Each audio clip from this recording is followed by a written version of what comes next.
beloved God, help us all to love you more and more and more and more and still yet more till we become worthy of union with you, and help us all to hold fast to Baba's daman till the very end.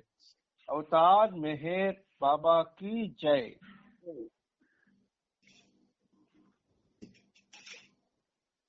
Krishnamma జై బాబా. జై బాబా.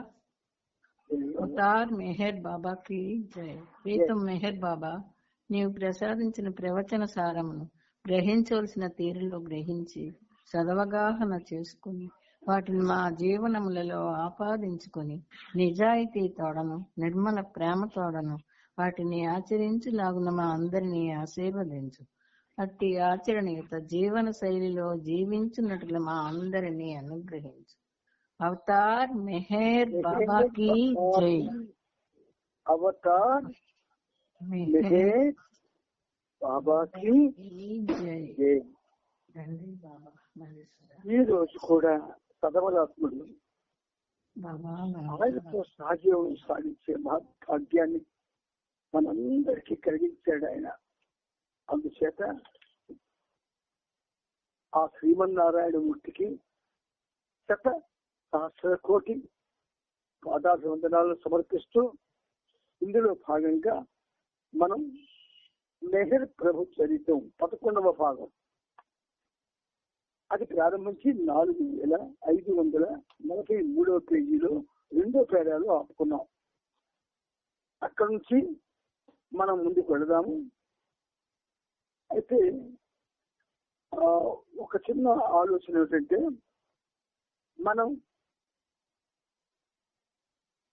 ఈ కార్యక్రమం చేస్తూ ఎన్నాళ్ళేందో నాకైతే జ్ఞాపకం లేదు, నీకెవరికైనా జ్ఞాపకం ఉంటే ఆ ఎన్నాళ్ళేందో నాకు కానీ చెప్పగలిగితే ఒక చిన్న బాబా ఒక ఆలోచన ఇచ్చాడు, అది మీకు ఆఖరి అవసరతలు వేస్తాను. నాన్న శ్రీబాబు చదువుతారు, జాగ్రత్తగా వినండి. అవతార్ మెహర్ బాబా కి జై.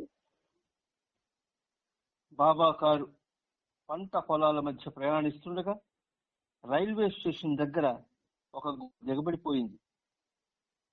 స్థానికంగా ఉన్న గ్రామస్తుల సహాయంతో కారును బయటకు తీసుకురావాల్సి వచ్చింది. ఉదయం 8 గంటలకు వారు మావ్ అనే గ్రామానికి చేరుకున్నారు. రోడ్డు ప్రక్కన దుమ్ములో దిగంబరంగా పడుకుని ఉన్న ఒక మస్సును బాబా కలుసుకున్నారు. అతడు ఒక మహమ్మదీయుడు. అతనిని నంగా మస్తు అని పిలుస్తారు. అతని శరీరం ధూళితో నిండి ఉంది.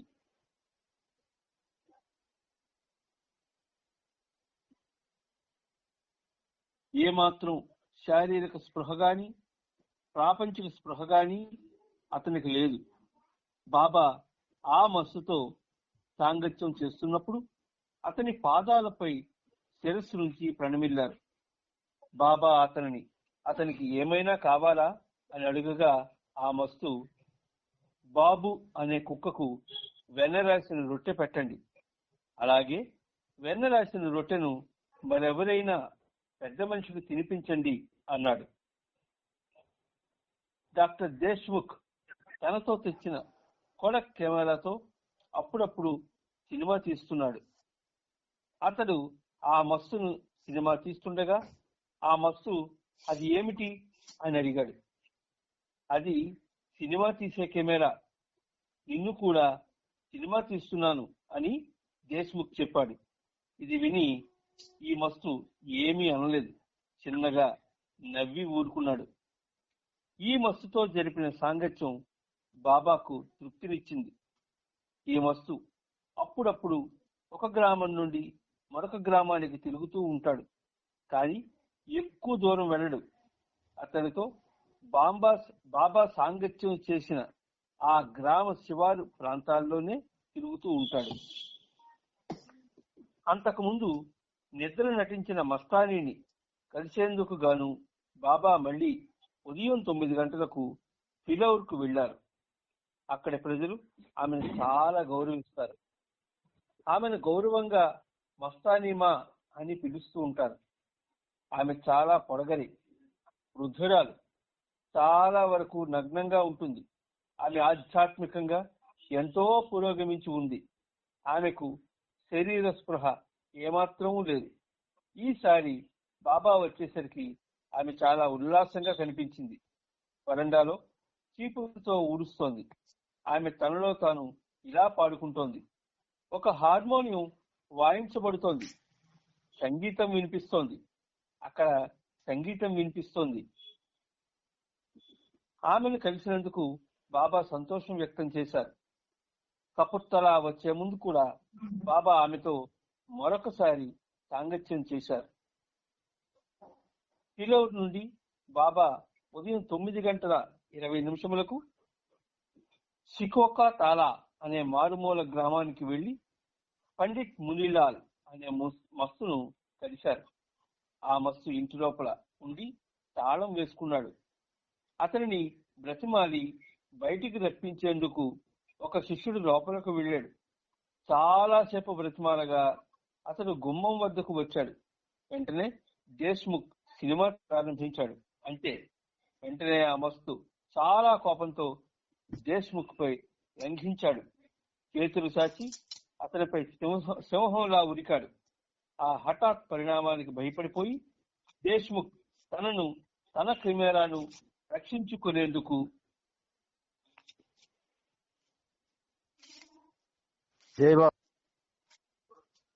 దూరంగా పరిగెత్తాడు.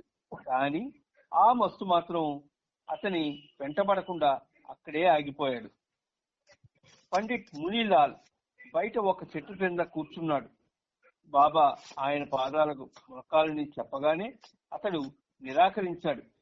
చాలాసేపు అతన్ని బ్రతిమాలగా చివరకు ఒప్పుకున్నాడు.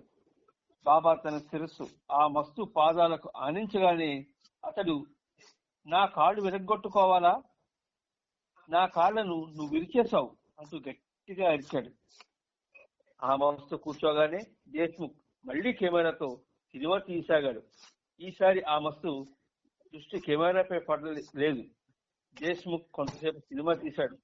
ఆ మస్తు శిష్యులు కొంతమంది బాబాను, మండల వారిని అక్కడే కొంతసేపు ఉండమని అర్థించినప్పటికీ బాబా ఆ రోజు తాను ఇంకా ఇతర మస్తులను కలవాలని సూచించి వెంటనే బయలుదేరారు. తరువాత వారంతా బరారూట్కా లేదా బడారూర్కా అనే గ్రామంలో ఆగారు. అక్కడ ఉన్నత భూమికలలో ఉన్న మజ్జూబ్ వంటి మస్తు ఉన్నాడు. అతని పేరు బాబా చింతా భగత్. అప్పుడు సమయం మధ్యాహ్నం 1 గంట అయింది. ఒక గదిలో దిగంబరంగా ఆ మస్తు పడుకొని ఉన్నాడు. అతని శిష్యుడు ఒకడు అతన్ని కనిపెట్టుకుని ఉన్నాడు. అతడు చాలా వృద్ధుడు, చాలా ప్రశాంతంగా ఉన్నాడు. పశువాని స్వభావం కలిగిన జమాలి రకం మస్తు ఇతడు. కానీ లేచి నిలబడినప్పుడు అతడు చాలా పొడవైన, అందమైన శరీరాకృతితో ఆకర్షణీయంగా కనిపించాడు.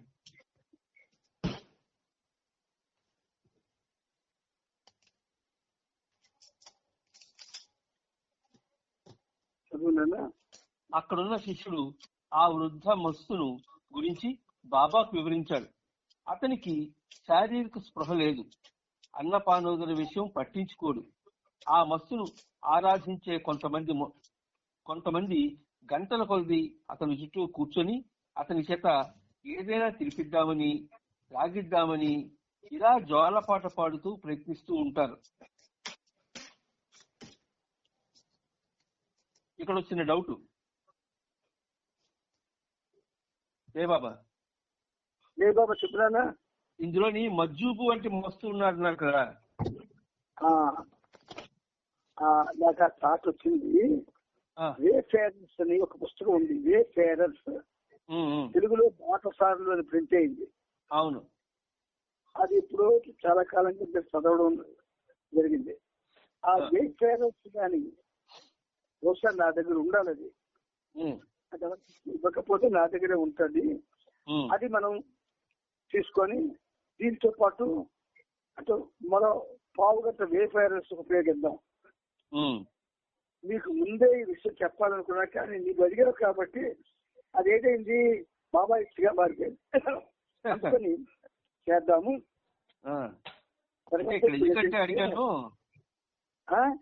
ఇక్కడ ఎందుకంటే అడిగాను, ఇక్కడ మజ్జూబు అంటే మస్తు ఉన్నాడు అన్నారు. ఇక్కడికి వచ్చేసరికి జమాలి రకం మస్తు ఇతడు అన్నారు. జలాలి, జమాలి, మెహబూబి, ఇత్తేఫాకి అన్న 4 ప్రధానమైనటువంటి తరగతుల మస్తులు ఉన్నారు. అయితే ఇందులో జలాలి చాలా ఉద్యుక్తమైన వాడు, జమాలి కూడా ఉద్యుక్తమైన స్వభావం ఉన్నప్పటికీ కొంతవరకు ఆయన ఆ ఉద్యుక్తత్వాన్ని ప్రదర్శించడు.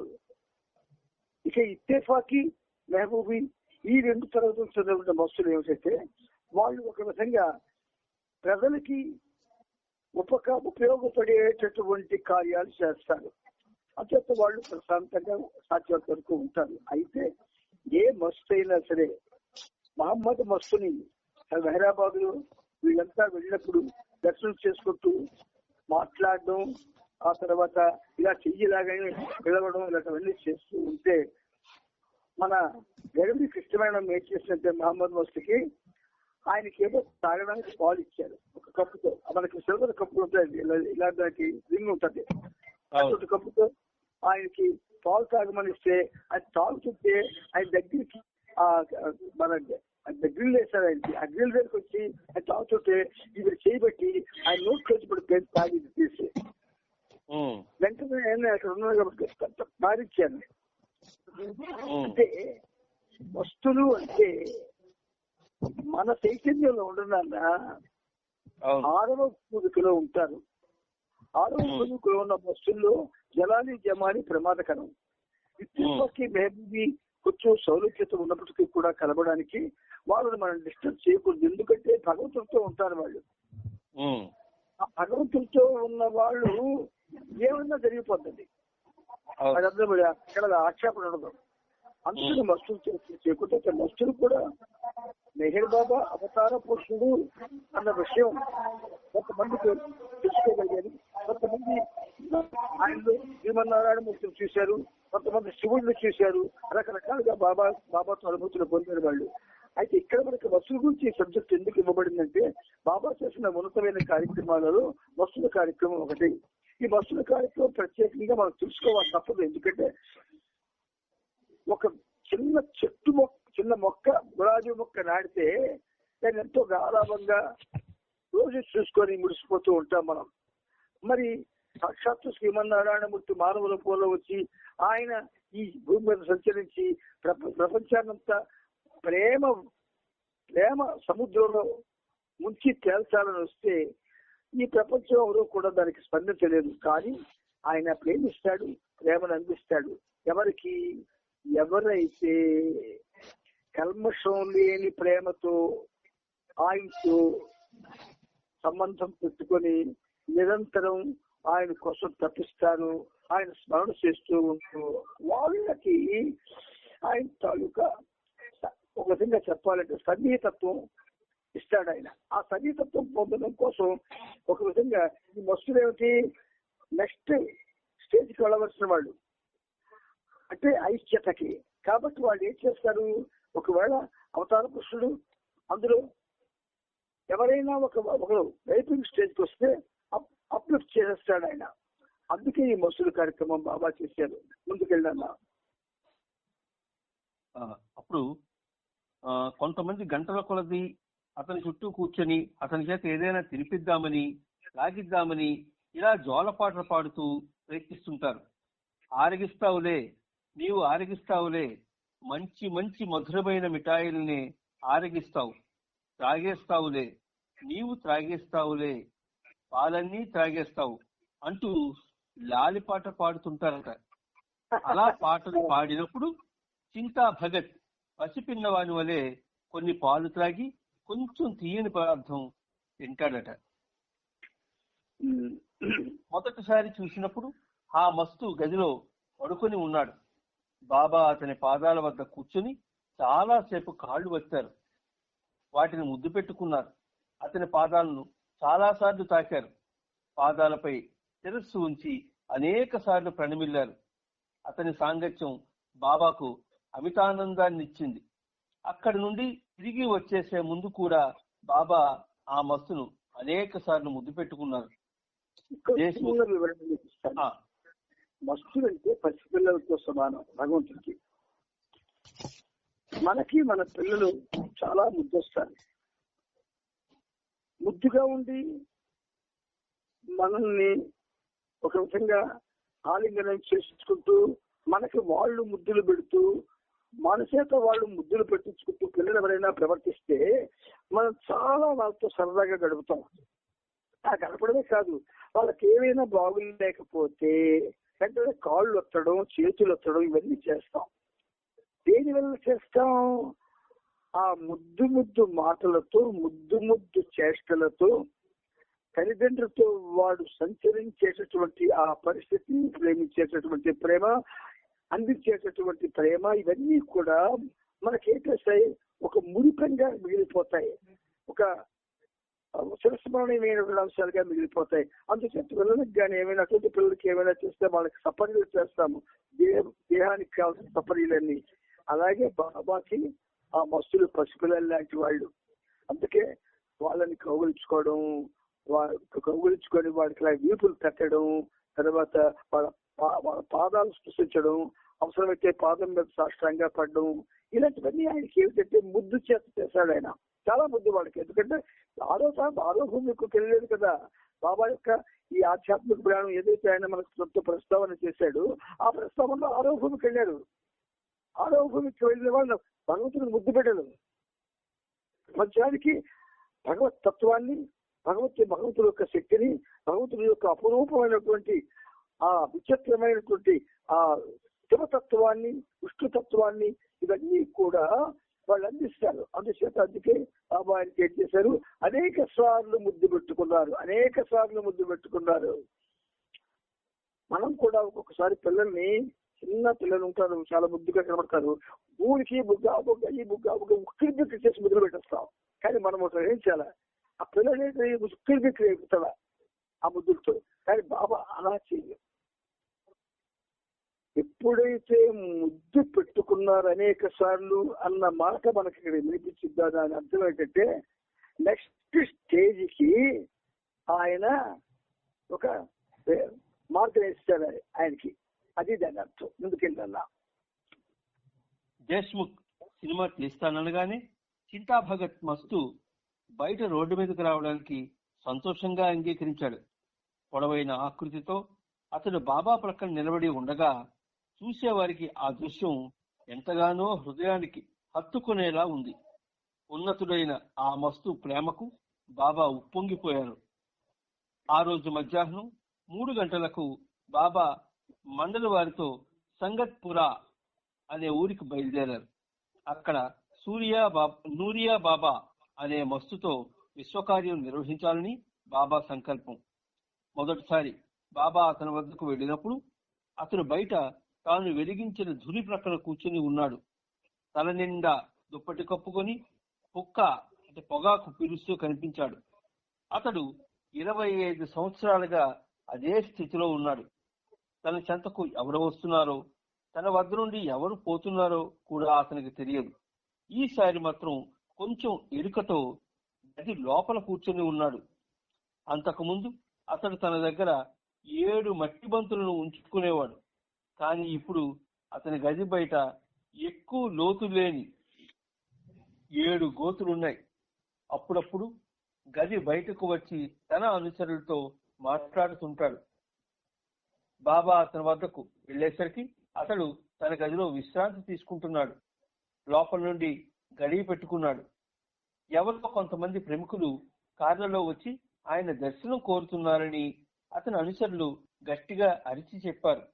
వారు సాయంత్రం వరకు వేచి ఉండాలి అని అతడు లోపల నుండే సమాధానం ఇచ్చాడు.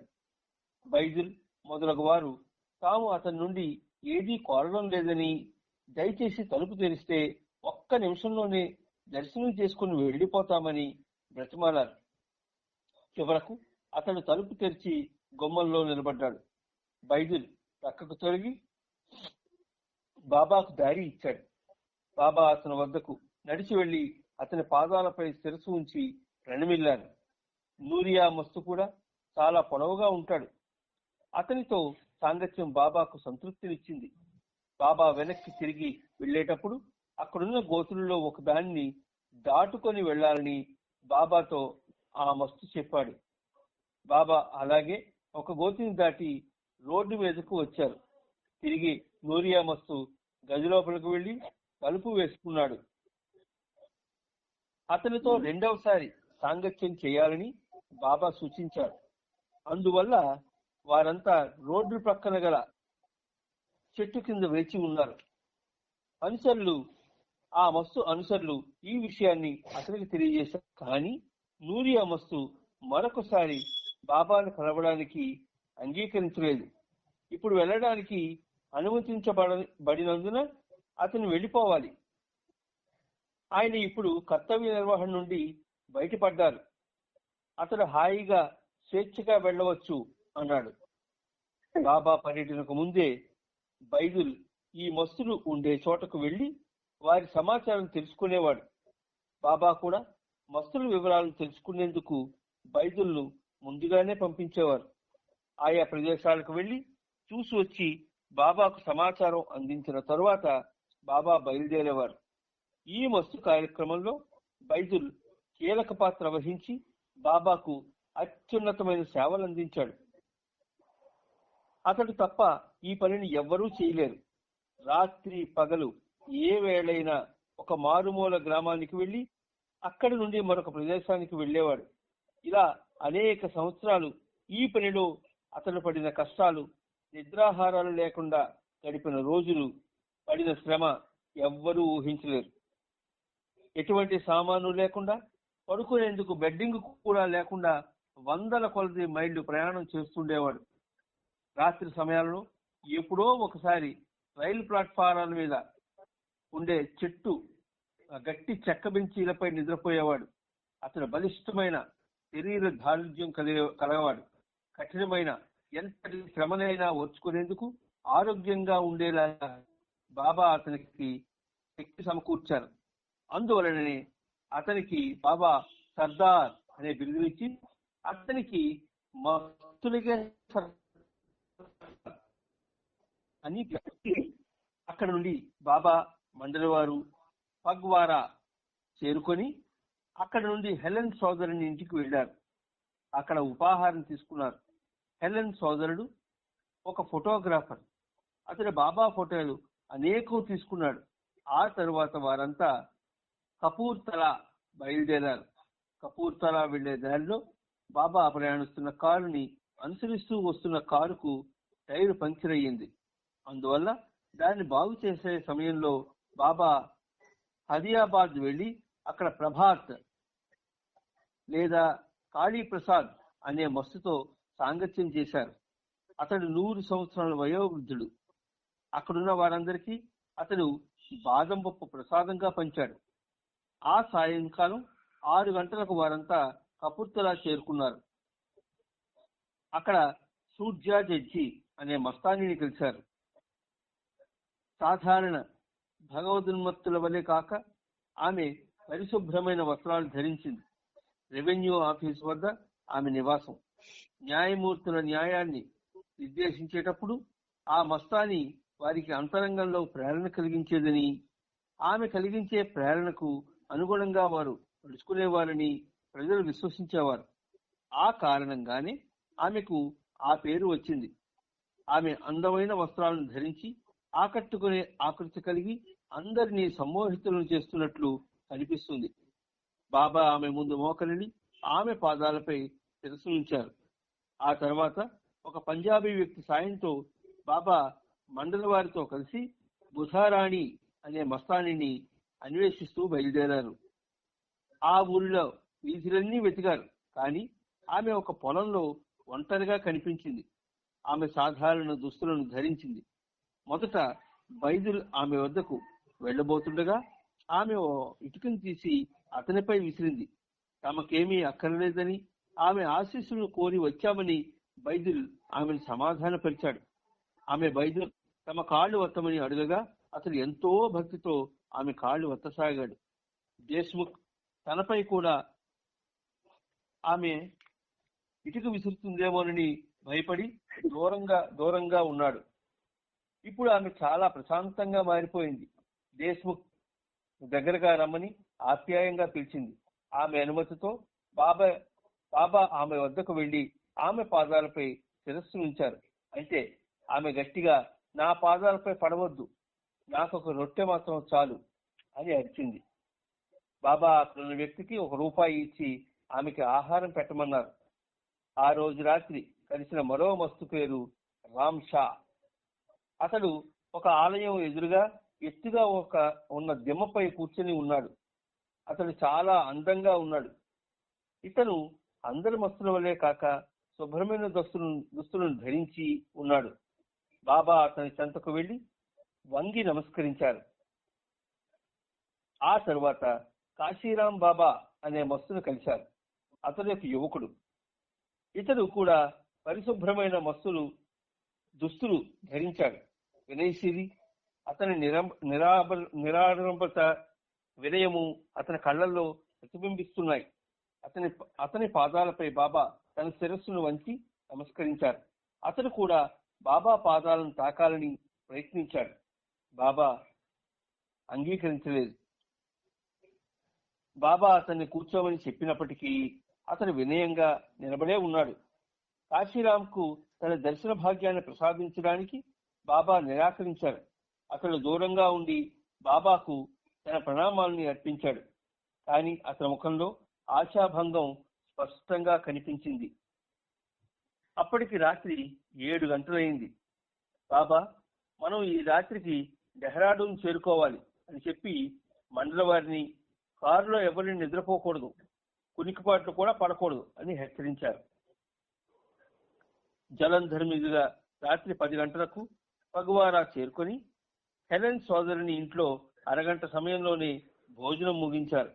వెంటనే ఊరికి బయలుదేరారు. అక్కడ బాబా అంతకు ముందు సాంగత్యం చేసిన మా అని పిలువబడే మస్తానితో పనిచేశారు. ఈమె పట్ల స్థానిక ప్రజలు ఎంతో భక్తి ప్రపత్తులతో మెలిగేవారు. ఆమె ఒక చెక్క బల్లపై దిగంబరంగా కూర్చుని ఉంది. బాబా ఆమె వద్దకు వెళ్లి ₹1 నాణ్యం ఇచ్చి ఆమె పాదాలపై శిరస్సు ఉంచి ప్రణమిల్లారు. మస్తాని ఆ ₹1 నాణ్యాన్ని తను కూర్చున్న బల్ల సందులో పడేసింది. కానీ అది కిందనున్న నేలపై పడింది. దానిని బయటకు తీయమని బైజుల్తో చెప్పింది. బైజుల్ ఆ నాణ్యంను తిరిగి ఆమెకి ఇచ్చాడు. కొంచెం నీరు తెమ్మని బైజుల్తో చెప్పింది. ఆమె ఆ నాణ్యాన్ని నీటి గ్లాసులో వేసి దానిని బాబాకి ఇచ్చి తీసుకువెళ్ళమని చెప్పింది. బాబా ఆ ₹1 నాణ్యం తిరిగి తీసుకోగా ఆమె ముఖంలో సంతోషం కనిపించింది. మా చాలా సంతోషంగా, ఉల్లాసంగా ఉంది. ప్రేమ ఉట్టిపడేలా అందరితో స్నేహపూర్వకంగా మాట్లాడింది. ఇంకా చల్లని నీటిని తెమ్మంది. తాను ప్రయాణం చేసే కారులో ఉన్న నీటిని తెచ్చి బాబా ఆమెకి ఇచ్చారు. సిగరెట్లు కావాలని అడిగింది. హెలెన్ ఆమెకు 2 సిగరెట్ పెట్టెలను ఇచ్చాడు. ఆమె వాటిలో నుండి 2 సిగరెట్లను తీసి మండల వారికి ఇచ్చింది. బాబా కూడా 2 సిగరెట్లను ఇచ్చింది. మండల సభ్యులు మరికొంతమంది జేబుల్లో ఒక్కొక్క సిగరెట్టు పెట్టింది. ఆ తర్వాత బాబా ధరించిన చాద్రా కొసను ముడివేసింది. ఆమె పాదాలను బాబా చాలాసార్లు స్పృశించారు. ఆ తర్వాత వారు తమ ప్రయాణం సాగించారు. ఊరు నుండి బయలుదేరి రాత్రంతా ప్రయాణం చేసి రిషికేశ్ చేరుకున్నారు. దారిలో ఎల్చా కారు మళ్లీ పంక్చర్ అయింది. ఆ చీకట్లోనే టార్చ్ లైట్ వెలుతురులో దాన్ని సరిచేశారు. తొందరగా వెళ్ళవచ్చని ఎల్చా దగ్గర దారిని సూచించాడు. కానీ అది మట్టి దారి కావడం వల్ల అందరూ ఆపాద మస్తకం ధూళితో నిండిపోయారు. గుస్తాడ్జీ ఇక ఎప్పుడు ఎల్చాతో ప్రయాణం చేయనని ఒట్టు పెట్టుకున్నాడు. ఆ రాత్రి ఎవరికీ నిద్ర లేదు. హరిద్వార్ శివారు ప్రాంతంలోని కనకల్ గ్రామం వద్ద కారును ఆపి బాబా అక్కడ ఒక మస్తుని కలిశారు. దిగంబరంగా ఉన్న ఆ మస్తు శరీరం రాగి రంగులో మెరిసిపోతోంది. సంవత్సరం పొడవునా అతడు తోటలో ఉంటాడు. అతని దర్శనానికి ఎవరో వచ్చారని చెప్పగానే అతడు లేచి వచ్చిన వారిని పలకరించడానికి బయటికి వచ్చాడు.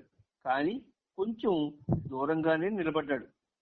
బాబా ఆ మస్తును సమీపించి అతని పాదాలపై తన శిరస్సు నుంచి ప్రణమిల్లారు.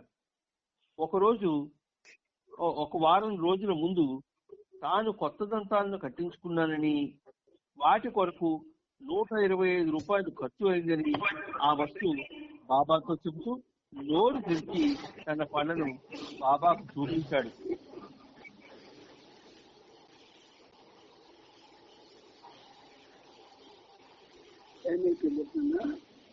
ఏదో డిస్టర్బెన్స్ వస్తుంది,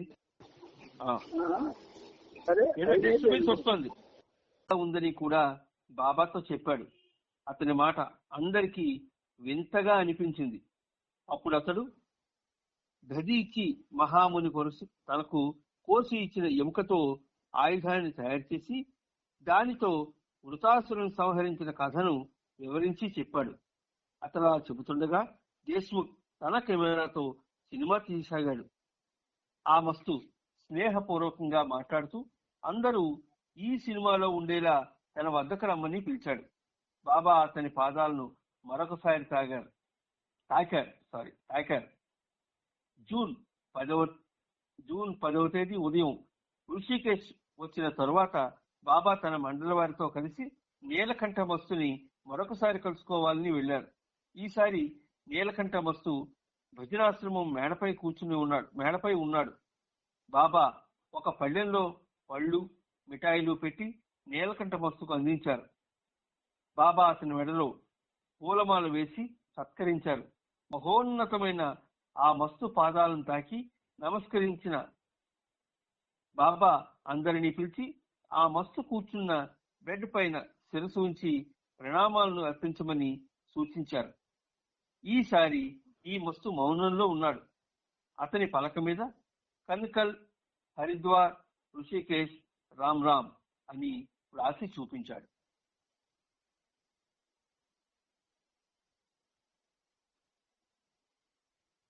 జై బాబా. జై బాబా నాన్న.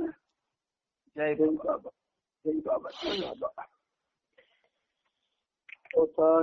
బాబా.